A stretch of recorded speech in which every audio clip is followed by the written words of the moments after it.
How you doing, Team Up? Hard news with Murdock. Now, I know I haven't been uploading as consistently as I used to. That's because I'm one of those people that got a lot of things going on in their life all at once. And at this point, everything is pretty equally as important, so something had to give. But I'm pretty much past all the hard stuff, so I should be able to get back to my regular schedule as far as for my uploads are concerned. So you should be seeing episodes more regularly out of me. But with that being said, let's get into this. Now, I'm pretty sure some of y'all heard the term pandemic profiteering at least once or twice right about now, because of companies like Amazon getting fatter and fatter in this moment of crisis while everybody is going down the hole as far as finances are concerned. But what some of y'all don't know is not just Amazon that's out here getting rich off of this whole scheme. As a matter of fact, it came to light that a lot of hospitals in the greater New York area and across America is getting rich off this very same thing. As a matter of fact, in a CNN report, one of the largest hospital chains has been suing thousands of patients during this pandemic. To be more exact, Community Systems, Inc., one of America's largest hospital chains, had filed at least 19,000 lawsuits against their patients over alleged unpaid medical bills since March 2020, and has taken their patients to court for as little as $201 and as much as $162,000. All while CHS in 2020 enjoyed their most profitable year in the last decade, even as it was suing patients during the pandemic. The company made $511 million net income last year, a big swing after 4 straight years of annual losses. All that plus it received $750 million in pandemic-related aid from the government's CARES Act and other state and local programs in 2020 alone. Now, it's very sad to see this taking place, but I'm not surprised because it's always amazing to me how greed in America don't seem to have a bottom. But it actually gets a lot worse than what you may be thinking. Take a look at this report from Democracy Now! I'll play a snippet for you here, and we'll discuss on the other side. Take a look. This is Democracy Now! I'm Amy Goodman with Juan Gonzalez.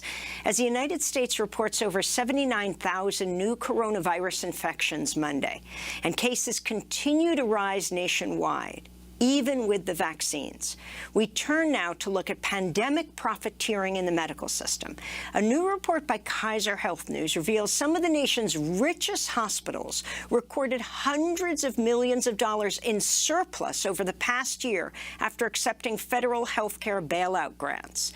In Texas, the state's largest nonprofit hospital system, Baylor Scott & White Health, received over $450 million in relief funds despite laying off 1,200 workers. The report cited the Mayo Clinic, the University of Pittsburgh Medical Center, and NYU Langone Health as other big beneficiaries.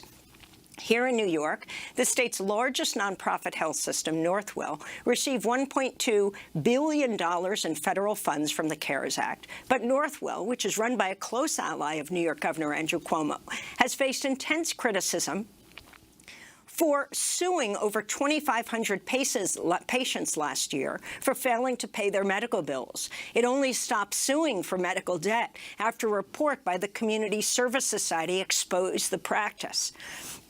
Meanwhile, the New York Times recently revealed one of Northwell's facilities, the Lenox Hill Hospital, billed over $3,000 for COVID tests, more than 30 times the typical cost. We're joined now by Elizabeth Benjamin, Vice President of Health Initiatives at the Community Service Society of New York, co-founder of Healthcare for All New York campaign. Elizabeth, can you start off by talking about these pandemic profiteers? Why don't you start off by talking about Northwell and what happened as patients were in such dire circumstances this year? The hospital sued thousands of them. Yes. So I think it's really important to note that 2/3 of all hospitals in America are nonprofit hospitals. In New York State, every single hospital by law is a nonprofit 501c3 charity.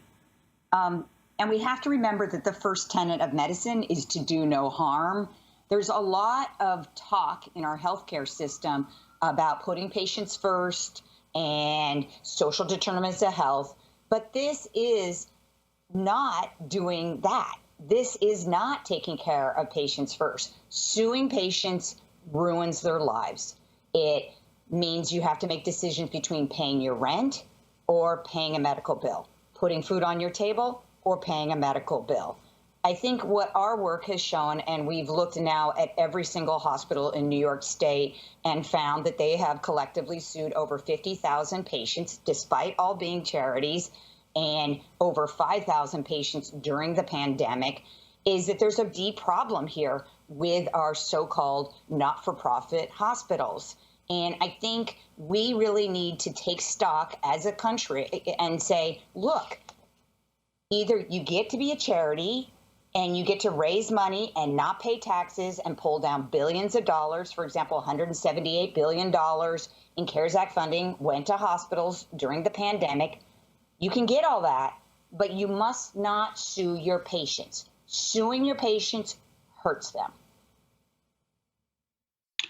Elizabeth, I'm wondering if you could talk a little bit more about this whole issue of this, the enormous money that the hospitals have made. I did a deep dive into the finances here in New Jersey of the largest hospital chain, RWJ Barnabas, and I discovered that they received about $1.2 billion in grants and loans from the federal government, far more than they lost in patient revenues. During last year, as a result of CARES Act funding, at the same time, they were making huge gains in their investment portfolios as a result of the tremendous drive up in the market.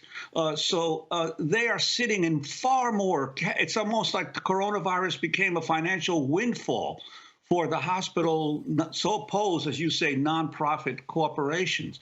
The federal government even gave them advanced Medicare reimbursements, which was basically a loan, a zero-interest loan for these hospitals. And so how are they able to get away with this? So I think the issue is, look, we want hospitals, right? We're so grateful to the staff and everybody that works at hospitals for helping us to survive this horrible pandemic. In New York, our nonprofit hospitals got well over $13 billion in CARES Act funding. And, you know, most of the hospitals in New York, I don't believe, ended up with the exception of NYU and a few others, with huge surpluses by the end of the year. And perhaps that's because New York was hit so hard by the pandemic. My concern is, if we're going to invest our public dollars and our public good into hospitals, what business do they have in suing patients? And let's just talk about what happens with these lawsuits. Most patients, you know, are sued, and what happens is there's a default judgment. If you look at Lenox Hill, for example, the hospital with the $3,000 CARES corona test, they sue patients. They sue patients for about $1,900. That's the median amount that they're suing for. So they're suing patients for not very much, for in terms of their huge surpluses. They have nearly $100 million surplus, and they're suing patients for about $1,900. Altogether, they're suing patients. They get 34 times more in their annual surplus than they get in what they're suing for patients over 5 years. So what's going on here? They're ruining patients' lives while reaping, you know, surpluses and revenue. This is not the way to pay for health care, by suing your patients. That's the problem here. And so, you know, I think we as a country need to really look at how we're supporting nonprofit hospitals. If we're going to be investing billions of dollars in them through CARES Act funding, through Medicare, through Medicaid, then I think we have the right to demand certain practices just be dropped. And the first practice that should be dropped is suing low-income patients of color. And I think what's really important is to understand that LendingTree said that 72% of the people that they surveyed said that medical debt prevents them from achieving their major milestones in life. 40% of people of color have medical debt. 137 million Americans have medical debt in 2019, before the pandemic. We really need to have some political action here that says, if you're a nonprofit hospital, your first tenet is to do no harm. And I think that's a reasonable expectation. I mean, after all, it was the public outcry that stopped the Humane Society from killing the animals. Hospitals should not be suing their patients. That should be a never event. It should be approved by the CFO and the board of directors if they must sue at all. Now, I'm not going to say too much more here because I'm going to just sound like the report on repeat. But I am going to sound like a bit of a broken record because if you've been watching me over the last 2 years, you're going to hear me repeat some of my normal points along with a lot of other progressives have been saying for a long time. I'm not saying that we could stop this behavior from happening, but I know two things that could definitely minimize it. One, get money out of politics so we can stop having politicians backing up companies and getting away with things like this. And two, try and get some type of approach towards a Medicare for all system that can keep better track of records of things like this so companies won't be trying to stoop to these measures just to all make profit, okay? Because I'm so sick and tired, and I'm pretty sure you are as well, of hearing stories of places and people that's supposed to take care of us and do nothing but take advantage of us while they're trying to enrich themselves, okay? Now, that's pretty much all I have. Like and subscribe if you like what you see. Remember, the revolution is unclassified. Later.